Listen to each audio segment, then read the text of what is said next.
రావు గారు ప్రభుత్వం తీసుకున్న నిర్ణయం ఏ రకంగా కనిపిస్తోంది? ఇప్పటికే ఆలస్యమైందని అనుకోవాలా ఇలాంటి నిర్ణయం తీసుకోవడంలో? వాస్తవంగా ఆలస్యమైందని మేము కూడా అనుకుంటున్నామండి. ఎందుకంటే అరుణాచల్ ప్రదేశ్ నిర్ణయం తీసుకుని సుమారు ఒక వారం వరకు పూర్తయింది. కానీ నేటికైనా సరే మన రాష్ట్ర ప్రభుత్వం ఇటువంటి నిర్ణయం తీసుకోవడానికి మేము కూడా స్వాగతిస్తున్నాము. కానీ ఇది పటిష్టంగా అమలు చేసే దిశగా చర్యలు ఉండాలి తప్ప ఇది కంటి తుడుపు చర్యలుగా ఉంటే మాత్రం అంత ఆరోగ్యకరంగా సంస్థకి ఖచ్చితంగా వాళ్ళ ఆ బస్సులన్నీ కూడా ఈ రాష్ట్రంలో ఆఫ్ చేస్తే తగిన పద్ధతుల్లో మేము కూడా బస్సులు ఏర్పాటు చేసి ప్రయాణికులకు ఇబ్బంది లేకుండా చేయడంలో అంటే ప్రస్తుతానికి వీటిని రద్దు చేసినా మళ్ళీ ఏదో ఒక రూపంలో ఏదో ఒక రీతిలో ఇవి మళ్ళీ రోడ్లపైకి వస్తాయనేటటువంటి అనుమానాలు మీకున్నాయా? ఖచ్చితంగా. ఎందుకంటే విజయవాడ ప్రైవేట్ బస్సు ఆపరేటర్లు ప్రభుత్వాన్ని శాసించేటువంటి స్థాయిలో ఉంటారు. జనరల్గా వాళ్ళ ప్రభుత్వాన్ని కూడా ప్రభావితం చేయగలిగినటువంటి సామర్థ్యం వాళ్ళ ప్రైవేట్ ఆపరేటర్స్ ఉంటాయి. మరి ఆ నేపథ్యంలో అంటే ప్రభుత్వం మీద ఒత్తిళ్లు ఉంటాయి, అది మామూలే. కానీ మేము కోరేది ఏంటంటే ఖచ్చితంగా ప్రభుత్వం మాత్రము పటిష్టమైనటువంటి చర్యలు తీసుకోవాల్సిన అవసరం ఉంది. వాళ్ళు తప్పదు. ఎందుకంటే ప్రజల ప్రాణాలతో చెలగాడుతూ ఆడుతున్నటువంటి ఈ అక్కర రవాణాన్ని ఖచ్చితంగా అరికట్టాల్సినటువంటి బాధ్యత ప్రభుత్వం మీద ఉన్నది. అది చట్ట వ్యతిరేకంగా తిరుగుతుంది. అంటే రకరకాలుగా ఉన్న ఈ ట్రావెల్స్ అక్రమ వ్యాపారాలకు సంబంధించి ఎన్నో కోణాలు కూడా కనిపిస్తూ ఉంటాయి. ఎందుకు ఇంత అలసత్వం కనిపిస్తూ ఉంటుంది ఆర్టీసీ ఆదాయానికి ఈ రకంగా ఈ స్థాయిలో గండి పడుతున్నప్పటికీ కూడా? అవును సార్, ఇప్పుడు ఇదంతా కూడా ప్రభుత్వంలో ఉన్నటువంటి చట్టాలు ఉన్నటువంటి లొసుగులను అడ్డం పెట్టుకుని వాళ్ళ మీరు చూశారు.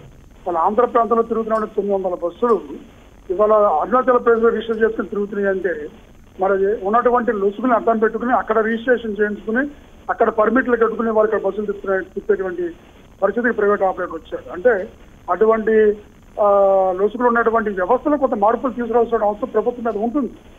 ఇవాళ ప్రజా రవాణా వ్యవస్థను బలోపేతం చేయాలా, ప్రజలకి మరింత మెరుగైన రవాణా సౌకర్యం అందించాలా, గ్రామీణ ప్రాంతాల బస్సుల సంఖ్య పెంచాలా, ఆ దిశగా ప్రభుత్వం ఆలోచన చేయకుండా ఎవరో కొంతమంది కార్పొరేట్ వ్యక్తుల కోసం ప్రైవేట్ ఆపరేటర్ల కోసమో వాళ్ళు ఈ రకంగా వ్యవహరించడం మాత్రం మంచి పద్ధతి కాదు. ఖచ్చితంగా వాళ్ళ ప్రజలకి అన్ని రకాల సౌకర్యాలు ఏసీ బస్సుల నుంచి పల్లె వెలుగు బస్సు వరకు లాభ నష్టంతో సంబంధం లేకుండా వాళ్ళ సేవలను చేయటువంటి సంస్థకి ఏపీఎస్ఆర్టీసీ మంచి పేరున్నది.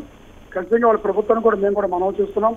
మాకు సహకరించిన ఆర్టీసీకి ఖచ్చితంగా ప్రయాణికులకు మరింత మెరుగైనటువంటి రవాణా సౌకర్యం అందించే దాంట్లో ఏపీఎస్ఆర్టీసీ కార్మికులు యాజమాన్యం ముందు పెట్టి నిలబడతారని మనవి చేస్తాం.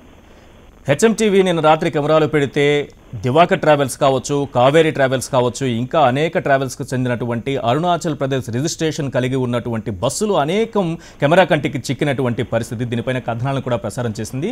ఎంపీ కేసినేని నాని కూడా ఏ రకమైనటువంటి వ్యాఖ్యలు చేశారో మనం చూసాం. ఇంతకాలం ఏం జరుగుతోంది? ఇన్ని రకాల అక్రమాలు జరుగుతున్నప్పటికీ కూడా ఇంత అలసత్వం ఎందుకు వచ్చిందంటారు? ప్రభుత్వంలో ఉన్నటువంటి పెద్దలకి అన్నదానాలు ఉన్నాయి. నిన్నటిదాకా మీరే చెప్తున్నారు, దివాకర్ ట్రావెల్స్ కానీ సరే నిన్నటిదాకా కేసీఆర్ ట్రావెల్స్ అనే వాళ్ళ అనేక మంది ఆపరేటర్స్ రాజకీయ నాయకులు బస్సులు ఉన్నటువంటి పరిస్థితి మనందరికీ తెలుసు. కానీ వాళ్ళ వాస్తవంగా కేసీఆర్ నాని గారు మాట్లాడతాను కూడా నేను స్వాగతిస్తున్నాను. సరే ఆయన ఏ పద్ధతుల్లో ఆయన ముందుకు వచ్చే వాళ్ళ ఆ జరిగే ఘటన ఆయన ఈ రకంగా అరుణాచల్ ప్రదేశ్ తీసుకున్న నిర్ణయాన్ని ఆయన సమర్థించాడు. చాలా సంతోషము.